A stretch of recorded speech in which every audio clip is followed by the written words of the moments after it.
Welcome back to DSORN Live. We are coming to you live from Anaheim, California, day one of ADLM 2026. My name is Bill McHugh. I'm the product manager of the GI franchise at DiaSorin, and I have the pleasure of being joined by Dr. Heather Nelson. Today we're going to be talking about bringing in send-out to in-house GI testing and really trying to dive into for the customer to understand those pitfalls, the planning, and what labs need to know to really make a successful conversion. But before we dive in, Dr. Heather Nelson, could you give a quick introduction of you, your background, what you do at ARUP? Absolutely, and thank you for having me. I'm a PhD trained clinical chemist and medical director at ARUP Laboratories. One of my areas of oversight is fecal chemistry testing, which includes analytes like fecal calprotectin, lactoferrin, and pancreatic elastase. At ARUP, we perform a very high volume of these assays and support clients ranging from large academic hospitals to community center hospitals. My role includes assay oversight, quality management, clinical consultation with physicians, and appropriate test utilization. And over the years, I've had the opportunity to see both the analytical performance of these assays as well as the operational sides of offering these analytes for GI testing, which gives me a unique perspective on what laboratories should consider when evaluating whether to bring these assays in-house. Yeah, well, we're excited to dive into that. You touched on it to start, but ARUP is one of the biggest national reference laboratories and plays a key role in supporting send-out testing. From your perspective, why are maybe more customers getting driven or motivated to bring that fecal GI testing in-house? Yeah, I think there's a couple reasons driving the change. I think the leading reason is the growth of this testing, and what comes with that is cost management. And so, as the volumes increase, costs go up for the send out testing. Labs are looking to internalize. That's one of the major drivers. And I think the second major driver is improving turnaround times rather than just being used at the initial diagnostic of, say, inflammatory bowel disease. These are being used to monitor disease activity. And so having a quick result allows clinicians to alter treatment more readily for the patient. Yeah. You talked a little bit about those, but what other kind of big benefits are we seeing for these labs that are bringing that send-out testing in-house? What's maybe financial? What are some other things that they could really see upon bringing that in-house? Yeah, I think, again, that's multifold. Certainly for the clinicians and the patients, the biggest benefit is improving turnaround times, again, so that we can more readily address the care that they might need, whether it's adjusting their therapy, whether it's getting them in for an endoscopy quicker. And then for hospital systems, certainly the cost savings that can be realized if they have sufficient volume to support bringing it in-house and helping cut costs, because we know that hospital systems are continually being squeezed by different reimbursement changes through Medicare and through insurance companies. Yeah, absolutely. So a lab is starting to think about this. It's a big decision, big process to really consider. So what are first steps that they should really start to explore prior to making that step to bring the testing in-house? Yeah, I think they need to look at a couple things. One is look at the volume trends, make sure they have the volume to support it. Is it going up? Is it going down? And then, of course, looking at readiness, whether that's site readiness, staff readiness, all of those should be considered. So fecal testing is a little more unique than what we're routinely running in, say, serum or plasma assays. You need to think of some additional infrastructure that you might need, like needing a fume hood to extract the samples or process the samples, and that helps control biohazard as well as the smell in the laboratory. And then thinking about the different storage requirements, you might now start getting specimen containers that are not your standard tube that you would get for a plasma sample. And so thinking of those infrastructure needs and how we're going to store these samples.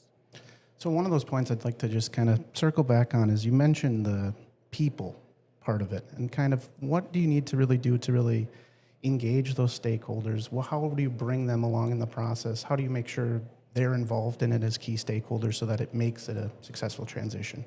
Yeah, I think there's a lot of people that need to be involved when considering to bring these in-house, everything from lab leadership to your technical supervisors to even your clinicians that would be ordering the test. You need to involve IT support so you can get the appropriate builds and reportables. And then I think the key piece is your staff, right? The staff are going to be the ones running the assay. So getting them comfortable with this new specimen type and how to handle it. Really, though, there have been significant advances in extraction technologies that have made implementation easier and more practical and maybe more palatable to the staff that will be performing the extraction. The modern extraction devices have really simplified the processing and the extraction of the stool and reduced that manual handling that maybe they wouldn't like as much. Yeah, I think that's a big thing because that's a big, the ick perception of maybe handling the stool testing. So I think that's a big piece of helping that support. For a customer that's really thinking about it, how should they maybe prioritize that test menu? For thinking GI testing, what should they really think through of what should come in first or later? What advice would you give to somebody going through that process? Great question. I think looking at the clinical needs, the volumes, and putting those together. So, where is the clinical need for maybe a faster result? Calprotectin is a great example. As I said, gastroenterologists are really using this to make treatment decisions on the spot, maybe to decide, does this patient need to be admitted for closer monitoring? And so, the quicker they can get a result, the better. So, that might be one where we're seeing really high volumes. We see clinicians asking for a faster turnaround time. Maybe we start there. Also considering what would it take to bring this in. So choosing an assay with maybe a simple workflow to start is a great place to get staff comfortable with this new matrix and the extraction process. I think sometimes starting small with 1 or 2 assays to make sure that your staff are able to handle it, your quality systems are able to handle it, and then potentially growing from there. Yeah, I think that's great advice. Other maybe operational considerations that they should be making or thinking about, is there space or certain technologies that they might need in the lab that maybe the core chem lab maybe isn't really accustomed to when handling this new matrix? Yeah, I think the pre-analytical phase is certainly the one that needs to be considered the most. It's as you said, different than core lab that might be handling specimen plasma samples or urine samples in some standard size tube. And so things that you need to think about for a fecal lab are fume hoods to control biohazard containment, to control the smells. And so making sure you have the infrastructure and the space needs for a fume hood and a proper ventilation. Also thinking about, again, the storage needs of these different tubes. You might be getting 24-hour collections that could be coming in a variety of different containers, or maybe you're just getting an aliquot and an extraction device, in which case the space needs aren't quite as big. Yeah, absolutely. Pivoting a little bit then, thinking through maybe those pitfalls or maybe lessons learned. So what are some of the biggest mistakes or most common mistakes you see for a lab that's internalizing this GI testing in-house? Yeah, we see a lot of questions, particularly surrounding the validation complexity. How should we be validating these markers? What's a good thing to compare against? Just like many, even plasma analytes, you see some vendor-to-vendor differences. So appropriately setting your performance expectations, ideally comparing to the same platform if you can from a reference lab or another hospital system. And then also setting the appropriate performance expectations. So stool is a very heterogeneous matrix. It has different composition, different water, makeup. And so understanding that the precision in a stool assay is not going to be the same as a plasma assay is important to realize upfront, because you might fail yourself from the beginning if you set too tight of expectations. But with that said, you also want to set appropriate expectations so that you're not allowing anything, right? You want to make sure you're still having a good performing assay. Also, how will we control for these assays? That's another big question. So manufacturers make kit controls, which are typically already in the extraction buffer matrix. And so those just go onto the instrument directly. And that's a great control for making sure your analytical performance is up to par. But what it misses is that extraction process, and that's really where we see the most variability, is in getting that stool extracted. So at my lab, what we do is we create a large extract control. So it's just pooled stool from what would otherwise be discarded samples that we receive in the lab. And we use an extraction device just like we do for our patients to extract that. And that serves as a control of the extraction process. Yeah, I think that's a great way to make sure you have that control in your process. Um, what else should labs really look into to make sure they're maintaining their clinical quality through the whole process?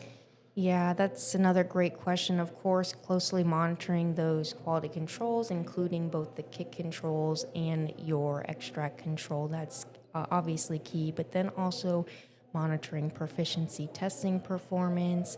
We also like to closely monitor our repeat rate, our positivity rate, positivity based on is there inflammation or not, or whatever your marker is, right? If it's elastase, maybe you're looking at positivity being a low result, and making sure that you don't see it drifting over time. That's a really good indicator, especially if you have high volumes. Patient medians become very useful in some of these quantitative assays. And then, yeah, the repeat rate has been something we kept an eye on just because if you want to improve testing and cut costs, obviously you don't want to have to be repeating at a 50% rate or something like that. Absolutely.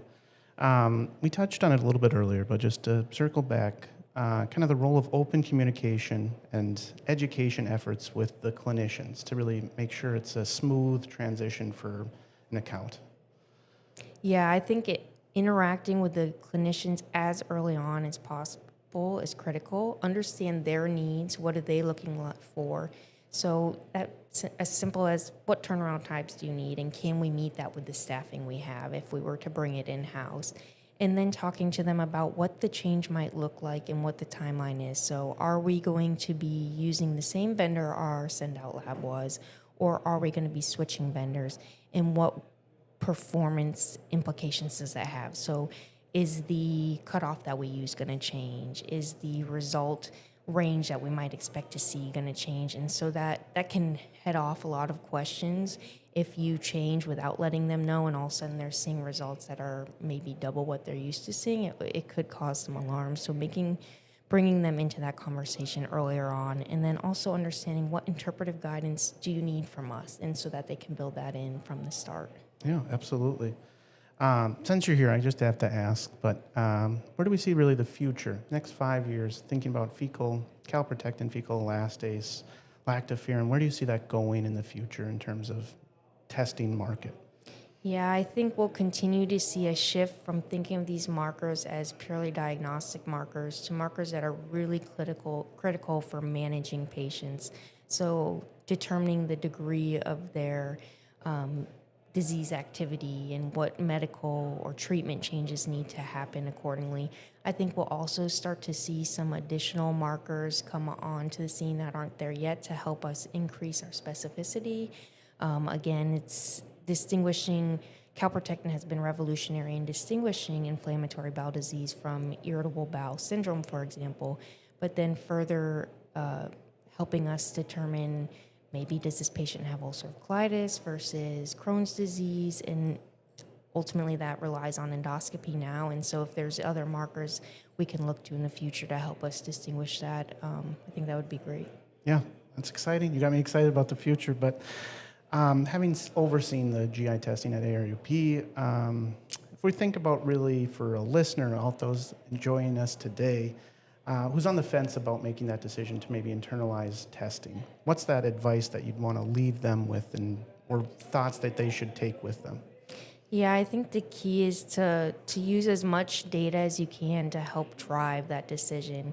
Again, looking at your volumes, looking at the costs, and again, not focusing just on reagent costs, but thinking about all the extra costs that come with it, the staffing needs, the space infrastructure that you need, or the additional instrumentation that you might not already have. And then also looking to your reference lab, your clinicians for help. So as an employee of ARUP, I have the benefit of working for a company that really wants to help our clients. And so I've had many of our prior clients that were sending tests to us reach out and ask for help, whether it was with validation or with how we set up our extract control process. And so just reaching out to people who might have that experience, certainly happy to help. And we want to see everyone be successful, because ultimately that's what improves patient care and that's what we're all here for. And so just using the data and the resources you have to benefit and help you bring that in-house.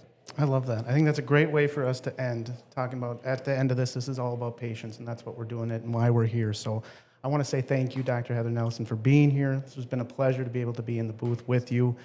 Please tune in tomorrow for day 2 at ADLM 2026 to hear more podcasts. But thank you again, Dr. Nelson. Yeah, thank you for having me. It was a pleasure. Appreciate it.